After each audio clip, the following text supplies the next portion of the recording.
Hello everyone, তোমাদের সাথে আবারও অনেক দিন পর একটা মিনি ভ্লগ শেয়ার করছি। এতদিন কোনো কারণ ছাড়াই কোনো রকম কোনো ভিডিও করতামও না আর কোনো ভিডিও আপলোডও করতাম না। তো বাড়িতে বসে বসে বোরই হচ্ছিলাম, ভাবলাম যে ভিডিও শুরু করাই যায় আবারও।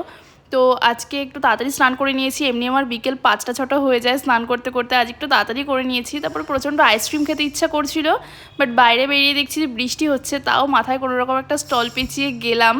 তো খেতে যখন ইচ্ছা করেছে খেতে তো হবেই, তো আইসক্রিম আর কুরকুরে নিয়ে চলে আসলাম। তারপরে আইসক্রিম আর কুরকুরেটা খেয়ে নিলাম। আর গরমকালে দুপুরবেলা যদি একটু আইসক্রিম পাওয়া যায় সত্যি এত ভালো লাগে কি বলবো। আর তারপরে বাবাকে একটু ফোন করে নিলাম, যেহেতু আমাদের আজকে এক জায়গায় যাওয়ার আছে, তোমাদের সাথে সবটাই শেয়ার করব। আর এদিকে দেখো বাবা কিন্তু চলে এসেছে। বাবা প্রথমে ভাত খেয়ে নিল, তারপরে আমিও এদিকে রেডি হয়ে নিলাম। আর বাইরে এত পরিমাণে রোদ গরম কি বলবো। তারপরে আমি, বাবা আর বোন তিনজন মিলে বেরিয়ে পড়লাম। আর আজ যাচ্ছি আমরা বেনাচিটি আমাদের পুজোর কিছু শপিং করতে। তো প্রথমে আমরা চলে গেছিলাম একটু সিটি স্টাইলে, সেখান থেকে বেশ কিছু জিনিসপত্র কেনাকাটা করলাম। আমি দেখো এখানে একটু জিন্স দেখছিলাম, আর বোন ওর পছন্দ মতো দেখছিল। তারপরে বাবা এখানে ফোনে কথা বলছিল, বাবার একটু কাজের ফোন এসেছিল।